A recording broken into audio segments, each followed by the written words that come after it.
Charleston, Caroline du Sud, été 1940, et la ville sudiste respire encore les derniers feux d'une époque révolue où les traditions aristocratiques du vieux Sud dictent implacablement les destins individuels selon les lignes de classe sociale, créant un décor parfait pour une histoire d'amour qui défiera ses conventions séculaires. Celle de Noah Calhoun, 17 ans, fils d'ouvrier au noble cœur et à l'âme de poète, et d'Ali Hamilton, 16 ans, fille de la haute bourgeoisie charlestonnaise, dont la beauté naturelle n'égale que l'intelligence vive et l'esprit indépendant qui bouillonne sous les apparences de jeunes filles bien élevées. Noah Calhoun, grand et mince avec des cheveux bruns ébouriffés par le vent de mer et des yeux bleus d'une intensité troublante qui semble refléter à la fois la profondeur de l'océan Atlantique et la simplicité lumineuse de sa nature authentique, grandit dans une modeste maison de bois près des docks où son père Frank travaille comme contremaître au chantier naval, et malgré les limitations financières de sa famille, il possède cette richesse intérieure rare qui vient d'une éducation basée sur l'honnêteté, le travail et la conviction que l'amour véritable transcende toutes les barrières artificielles créées par la société. Doté d'un charisme naturel qui attire irrésistiblement les gens vers lui et d'une éloquence surprenante pour quelqu'un de sa condition sociale, Noah passe ses journées d'été à travailler avec son père tout en nourrissant des rêves secrets de construction et d'architecture qui révèlent une sensibilité artistique héritée de sa mère décédée. Une femme cultivée qui lui a transmis son amour des livres et de la poésie avant de succomber à une maladie pulmonaire qui a laissé Noah et son père seuls. Face à la dureté du monde, Ali Hamilton arrive à Charleston pour passer l'été 1940 dans la majestueuse demeure familiale de Magnolia Street, une résidence coloniale impeccablement entretenue qui témoigne de 3 générations de richesses héritées du commerce du coton et de l'immobilier, et de ses premiers pas dans les rues pavées de la vieille ville. Elle dégage cette aura particulière des jeunes filles bien nées qui ont grandi dans le luxe sans jamais perdre leur curiosité naturelle pour le monde qui les entoure. Âgée de 16 ans, avec des cheveux blonds dorés qui capturent la lumière comme des fils de soie et des yeux verts pétillants d'intelligence et de malice, Ali possède cette beauté classique du Sud qui fait tourner les têtes, mais aussi cette personnalité forte et indépendante qui inquiète ses parents car elle annonce une femme qui ne se laissera pas facilement dicter sa vie par les conventions sociales de son milieu.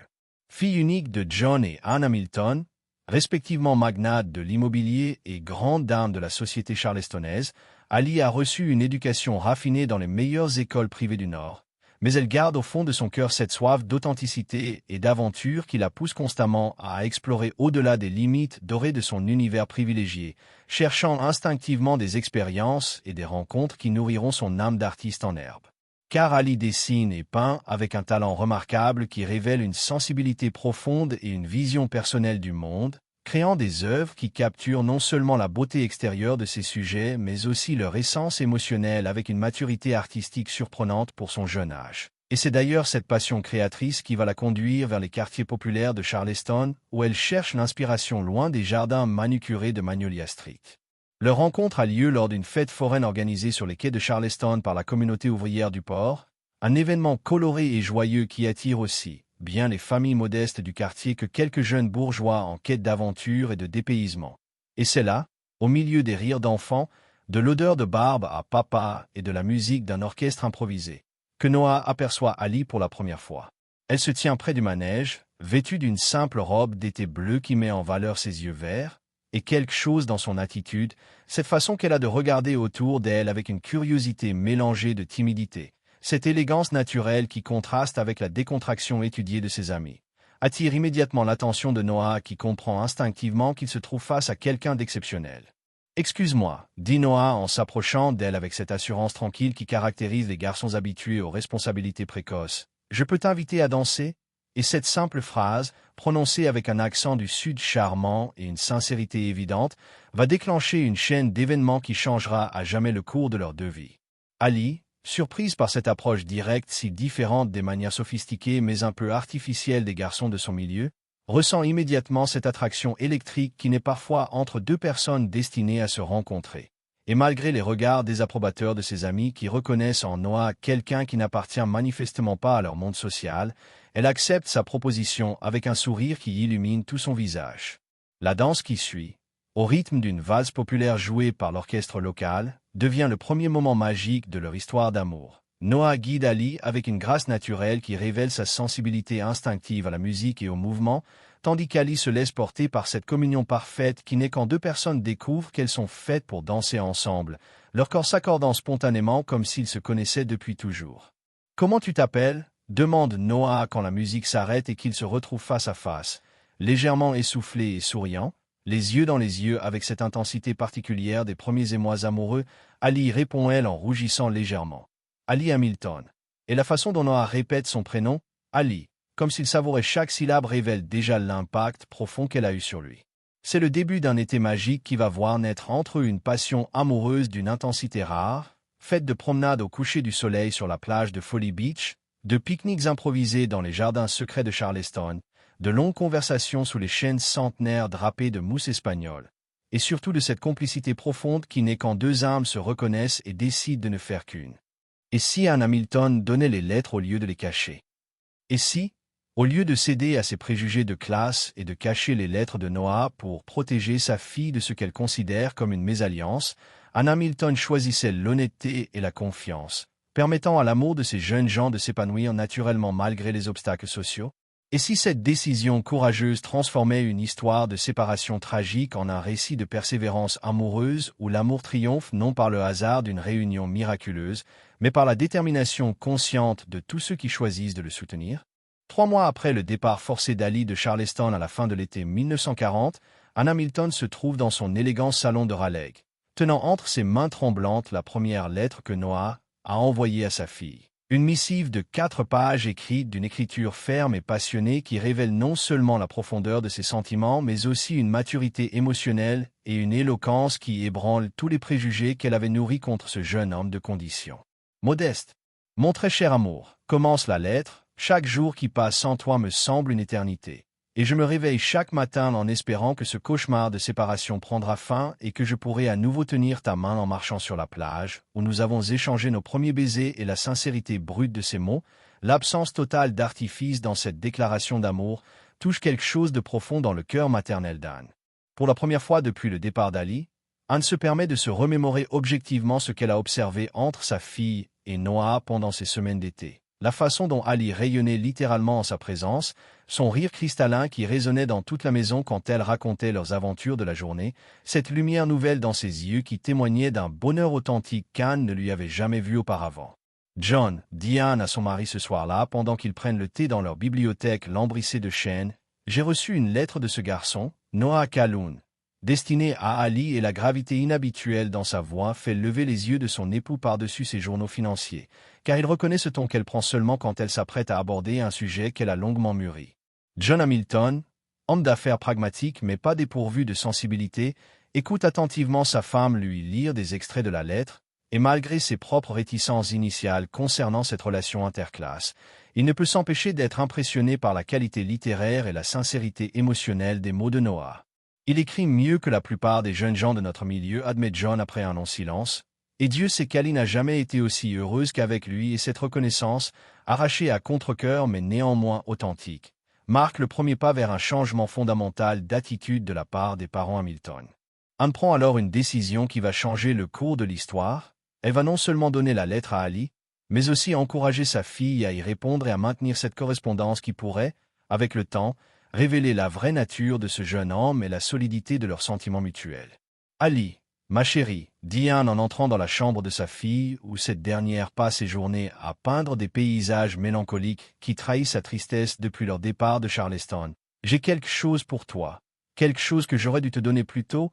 et elle tend la lettre avec une expression où se mélangent le regret et la détermination. Les mains d'Ali tremblent en reconnaissant l'écriture de Noah sur l'enveloppe, et quand elle lève vers sa mère des yeux brillants de larmes contenues, Anne comprend qu'elle a pris la bonne décision, même si cela signifie admettre qu'elle s'est trompée dans ses jugements initiaux. « Maman » murmure Ali en serrant la lettre contre son cœur. « Pourquoi maintenant ?» Et Anne répond avec une honnêteté qui coûte à son orgueil mais libère sa conscience parce que j'ai réalisé que l'amour véritable est plus rare et plus précieux que les convenances sociales et que toi et Noah méritez une chance de découvrir si ce que vous ressentez peut résister à l'épreuve du temps. La décision d'Anne de faciliter la correspondance entre Noah et Ali ouvre une période extraordinaire de 3 années pendant laquelle leur amour non seulement survit à la distance et aux obstacles sociaux, mais se développe et s'approfondit d'une manière qui dépasse toutes les attentes, transformant leur passion adolescente en un sentiment mature et durable basé sur une connaissance véritable de leur personnalité respective. Noah, galvanisé par le fait de pouvoir à nouveau communiquer avec Ali, lui écrit religieusement 2 fois par semaine, des lettres de plus en plus élaborées où il partage non seulement ses sentiments mais aussi ses projets, ses lectures, ses réflexions sur l'avenir, révélant progressivement une profondeur intellectuelle et une ambition personnelle qui impressionnent même John Hamilton quand Anne lui fait lire certains passages particulièrement remarquables. « Ma très chère Ali », écrit Noah dans sa 15e lettre, « j'ai commencé à suivre des cours du soir en architecture et en ingénierie civile, financés par un petit prêt que j'ai obtenu grâce à une recommandation de mon professeur de lycée qui croit en mon potentiel, car je veux être capable de construire pour toi la plus belle maison de Charleston, une demeure digne de ta beauté et de ton raffinement. Et cette détermination concrète à améliorer sa condition sociale, pour mériter, Ali témoigne d'une maturité exceptionnelle pour son âge. Ali répond avec la même régularité et la même passion, partageant avec Noah ses progrès artistiques, ses lectures, ses réflexions sur l'art et la beauté, mais aussi ses questionnements sur les conventions sociales de son milieu et sa recherche d'une voie personnelle qui concilierait ses origines privilégiées avec ses aspirations authentiques. « Mon très cher Noah », écrit-elle dans l'une de ses lettres les plus révélatrices, « parfois je me demande si toute cette richesse qui m'entoure ne m'empêche pas de découvrir qui je suis vraiment. Car avec toi j'ai ressenti pour la première fois cette sensation d'être moi-même complètement, sans artifice ni obligation de représenter quelque chose que je ne suis peut-être pas, et cette introspection révèle la profondeur de réflexion qu'a déclenché leur relation. » Les lettres deviennent progressivement plus intimes et plus révélatrices, créant entre eux une intimité émotionnelle, d'une intensité remarquable qui compense largement l'absence de proximité physique, et tous deux découvrent que l'amour épistolaire possède ses propres vertus en les forçant à exprimer verbalement des sentiments et des pensées qu'ils auraient peut-être gardés secrets dans une relation conventionnelle. « Tu me demandes comment j'imagine notre avenir, écrit Noah dans une lettre particulièrement émouvante. Je le vois simple et beau. Un petit atelier où tu peins tes chefs d'œuvre pendant que je dessine mes plans d'architecture, des enfants qui grandissent en apprenant que l'amour vrai vaut tous les sacrifices. Et nous deux, vieillis mais toujours amoureux, nous racontant nos souvenirs sur la terrasse de la maison que j'aurais construite pour toi. Et cette vision concrète et détaillée de leur bonheur domestique révèle une capacité de projection remarquable. Anne Hamilton, témoin privilégié de cette correspondance qu'elle lit parfois avec l'autorisation d'Ali, assiste avec un mélange d'admiration et de remords à l'évolution de leur relation, comprenant progressivement que sa décision initiale de vouloir séparer les jeunes gens relevait plus du snobisme que de la protection maternelle authentique. « Je dois admettre, confie Anne à sa sœur Margaret lors d'une de leurs promenades dominicales, que ce garçon possède des qualités rares que nos propres cercles sociaux ne cultivent pas toujours. L'authenticité, la détermination, la fidélité et surtout cette capacité d'aimer sans calcul qui fait cruellement défaut à tant de jeunes gens de notre milieu, et cette reconnaissance marque un tournant dans son acceptance de Noah. La correspondance révèle également l'impact positif que leur amour a sur leur développement personnel respectif. Noah excelle dans ses études techniques, motivé par son désir de construire un avenir digne d'Ali, tandis qu'Ali développe un style artistique plus personnel et plus audacieux, inspiré par la sincérité émotionnelle de leur relation. « Maman, dit Ali après avoir reçu la 50e lettre de Noah, je réalise que j'aime cet homme non seulement pour ce qu'il est aujourd'hui, mais aussi pour ce qu'il devient grâce à notre amour, et j'espère que je deviens moi aussi une meilleure personne grâce à lui, et cette maturité affective témoigne de la profondeur transformatrice de leur relation. » A eu printemps 1943. Après 3 années de correspondance assidue qui ont permis à leur amour de mûrir et de s'approfondir au-delà de toutes les espérances, Anne Hamilton prend l'initiative remarquable d'organiser des retrouvailles officielles entre Noah et Ali, comprenant qu'il est temps de donner à cette relation extraordinaire l'occasion de s'épanouir dans la réalité plutôt que seulement sur papier. Ali, annonce Anne un matin de mai pendant qu'elles prennent le thé sur la terrasse fleurie de leur demeure de Raleigh, « Ton père et moi avons décidé de t'accompagner à Charleston pour rendre visite à M. Noah Calhoun et faire officiellement sa connaissance, car nous pensons qu'il est temps de rencontrer celui qui a su conquérir si complètement le cœur de notre fille. » Et cette déclaration, impensable 3 ans plus tôt, témoigne de l'évolution remarquable des mentalités parentales. Ali, qui a maintenant 19 ans et a développé une beauté plus mature et une assurance nouvelle grâce à ses années de réflexion et de correspondance amoureuse, accueille cette nouvelle avec une joie mélangée d'appréhension. car elle comprend que ces retrouvailles détermineront l'avenir de sa relation avec Noah et peut-être le cours de toute sa vie. Noah, prévenu par lettre de cette visite officielle, prépare méticuleusement cette rencontre qui représente pour lui l'opportunité de prouver aux parents d'Ali qu'il a su évoluer et se construire un avenir respectable malgré ses origines modestes. Il transforme les 3 semaines précédant leur arrivée en une préparation intensive qui révèle à la fois son sérieux et son amour pour Ali. Il a maintenant 20 ans, et les 3 années écoulées ont transformé l'adolescent passionné en un jeune homme accompli. Plus grand, plus musclé grâce à son travail physique, le visage buriné par le soleil et l'effort, mais surtout rayonnant de cette confiance tranquille que donnent les objectifs clairement définis et les efforts récompensés. « Papa », dit Noah à Frank Calhoun en lui montrant le petit appartement qu'il a loué grâce à ses économies et aux revenus de ses projets architecturaux freelance. « Demain je rencontre les parents d'Ali et je veux qu'ils voient que j'ai construit quelque chose de solide, que je ne suis plus seulement le fils de l'ouvrier du chantier naval et cette fierté légitime émeut profondément son père qui mesure le chemin parcouru par son fils. »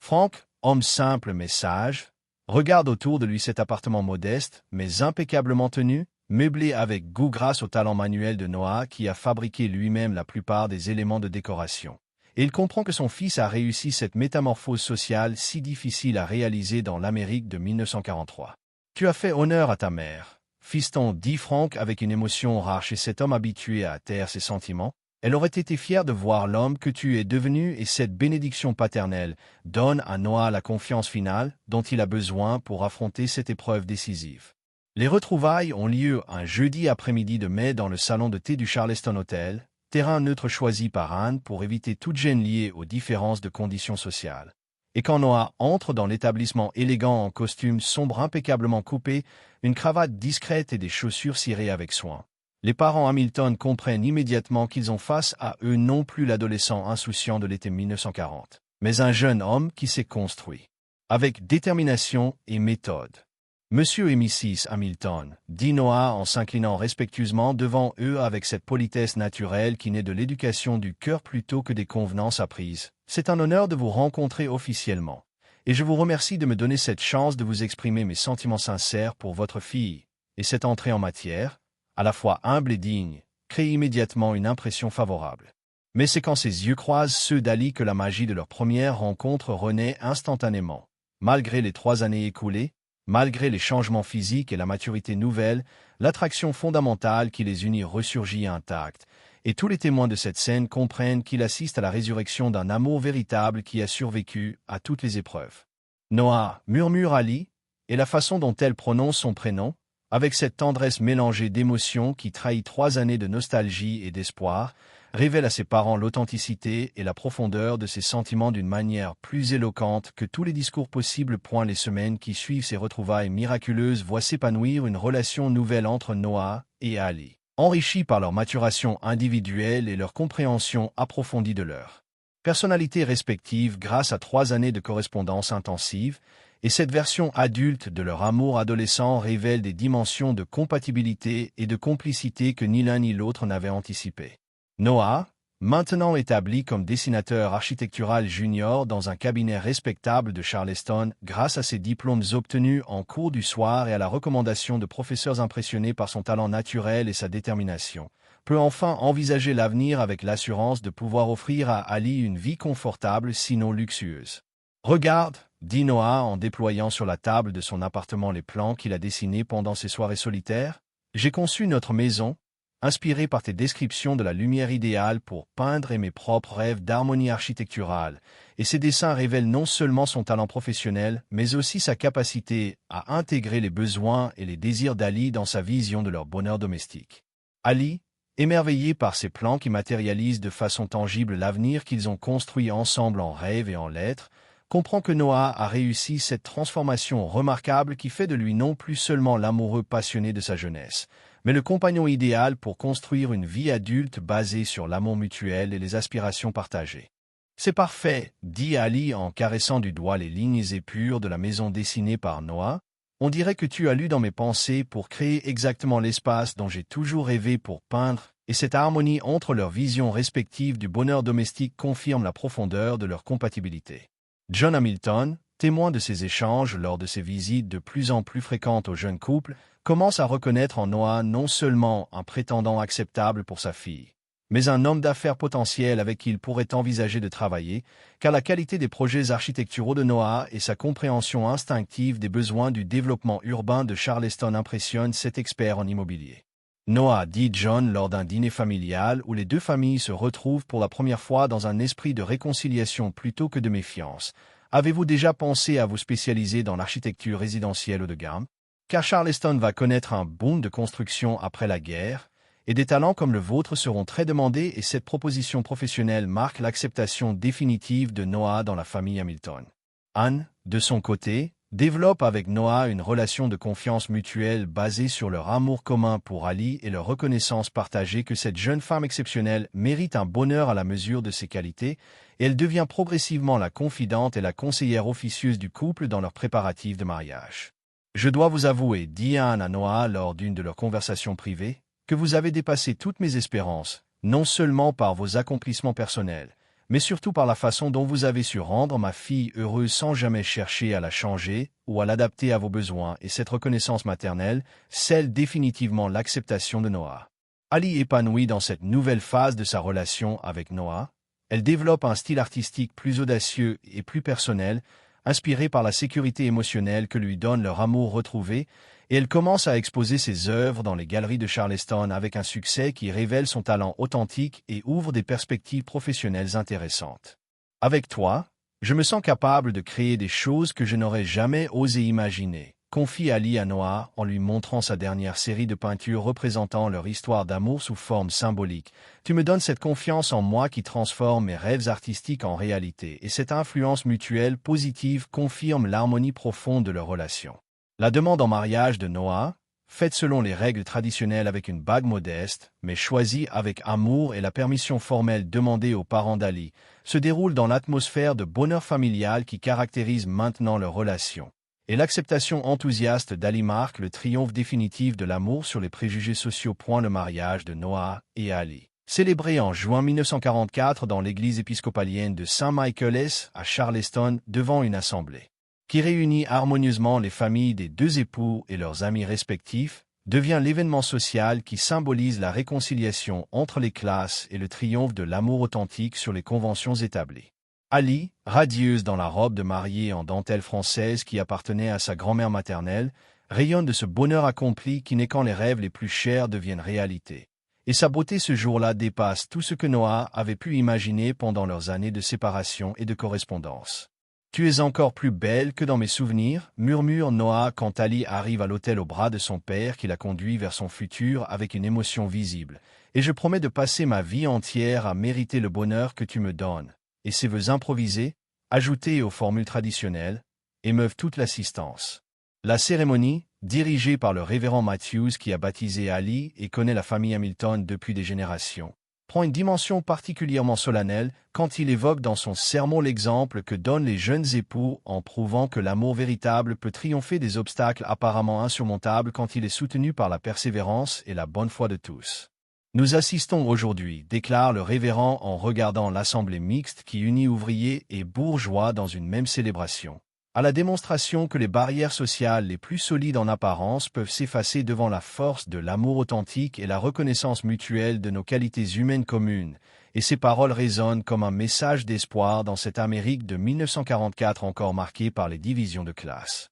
La réception, organisée dans les jardins de la demeure Hamilton avec une simplicité élégante qui reflète le style nouveau du couple, réunit dans une atmosphère de joie sincère des invités qui n'auraient jamais eu l'occasion de se côtoyer dans d'autres circonstances, et cette mixité sociale réussie témoigne de l'impact positif que l'amour de Noah et Ali a eu sur leur entourage. Frank Calhoun, impressionnant dans son costume du dimanche et fier de voir son fils épouser la femme de ses rêves, échange des souvenirs de guerre avec John Hamilton qui découvre avec surprise que ce simple ouvrier possède une culture et une dignité qui forcent le respect. Et cette conversation marque le début d'une amitié improbable mais sincère entre les deux patriarches. « Votre fils a de la chance », dit John à Frank en regardant Noah et Ali danser leur première valse d'époux. Mais je crois qu'Ali a encore plus de chances d'avoir trouvé un homme capable de l'aimer avec tant de constance et de pureté, et cette reconnaissance finale de la valeur de Noah marque l'accomplissement de la réconciliation familiale. La lune de miel, passée dans une modeste pension de famille à Savannah où Noah a économisé pour offrir à Ali une semaine de bonheur tranquille loin de tous les regards,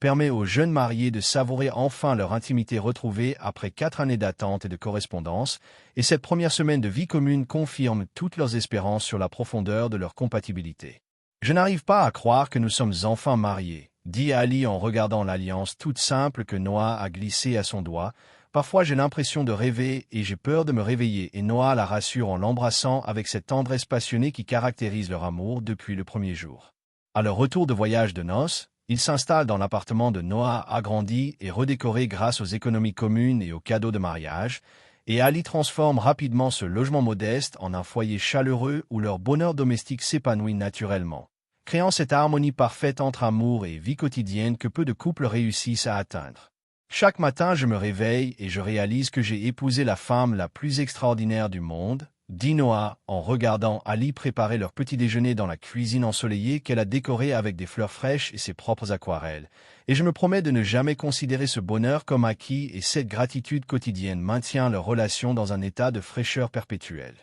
50 ans après leur mariage, Noah et Ali Calhoun sont devenus l'un des couples les plus respectés et les plus aimés de Charleston, non seulement pour la réussite de leur union exemplaire, mais aussi pour l'héritage social et culturel qu'ils ont construit ensemble au service de leur communauté et qui témoigne de la force transformatrice de l'amour authentique. Noah, maintenant architecte renommé spécialisé dans la restauration du patrimoine historique de Charleston, a développé au fil des décennies un cabinet prospère qui emploie une quinzaine de personnes et a contribué à préserver le charme architectural unique de la ville historique, accomplissant ainsi son rêve de jeunesse de construire un héritage durable tout en honorant la beauté du passé. Ali, devenu une peintre reconnue dont les œuvres figurent dans les collections privées et les musées de tout le Sud, a également fondé une école d'art qui offre des bourses aux jeunes talents issus de milieux modestes, perpétuant ainsi l'esprit de réconciliation sociale qui a marqué sa propre histoire d'amour avec Noah. Vous savez, dit Noah à un journaliste du Charleston Post qui interviewe le couple à l'occasion de leur noces d'or, le secret de notre bonheur tient en une phrase. Nous n'avons jamais cessé de nous écrire des lettres d'amour, même après 50 ans de mariage, et cette habitude touchante, née de leurs années de séparation forcée, a maintenu leur relation dans un état de romance perpétuelle. Assis sur la terrasse de la magnifique maison qu'il a construite selon ses plans de jeunesse et qu'Ali a décorée avec ses propres œuvres, entouré de leurs 3 enfants et 8 petits-enfants qui perpétuent les valeurs d'amour et de respect mutuel qu'ils ont incarnées, Noah et Ali regardent le coucher du soleil sur Charleston avec la sérénité de ceux qui ont accompli leur destinée. Si je devais recommencer ma vie, dit Ali en serrant la main de Noah avec la même tendresse qu'au premier jour, je ne changerais rien, car chaque épreuve, chaque joie, chaque larme nous a menés exactement là où nous devions être, et cette sagesse de l'âge mûr confirme la justesse de tous les choix qui ont construit leur bonheur. Anna Milton, décédée 10 ans plus tôt à l'âge de 85 ans entourée de l'affection de sa fille et de son gendre, a emporté avec elle la satisfaction d'avoir eu le courage de corriger sa première erreur de jugement et de permettre à l'amour de triompher des préjugés, laissant derrière elle l'exemple d'une mère qui a su reconnaître ses torts et agir selon sa conscience plutôt que selon les conventions. Dans sa dernière lettre à Noah, écrite quelques jours avant sa mort, Anne avait écrit « Cher Noah, merci de m'avoir appris que l'amour véritable ne connaît pas de frontières sociales et que les mères qui aident leurs enfants à être heureux laissent un héritage plus précieux que toutes les richesses, et ces mots résument parfaitement la transformation personnelle qu'a opérée chez elles l'observation de leur bonheur conjugal. » Voix off, Noah, âgé, serein et reconnaissant. Ils disent que les plus belles histoires d'amour sont celles qui surmontent tous les obstacles, mais je crois que les plus belles sont celles où les obstacles se transforment en ponts grâce à la compréhension et à la générosité du cœur. Notre amour a survécu non pas malgré nos différences sociales, mais parce que nous avons trouvé des gens assez sages pour voir au-delà des apparences et assez courageux pour choisir l'amour plutôt que les préjugés. Ali et moi avons eu cette chance rare de vivre notre conte de fées depuis le premier jour jusqu'au dernier, et si j'ai un conseil à donner aux jeunes amoureux, c'est celui-ci: n'abandonnez jamais, car l'amour véritable finit toujours par trouver son chemin.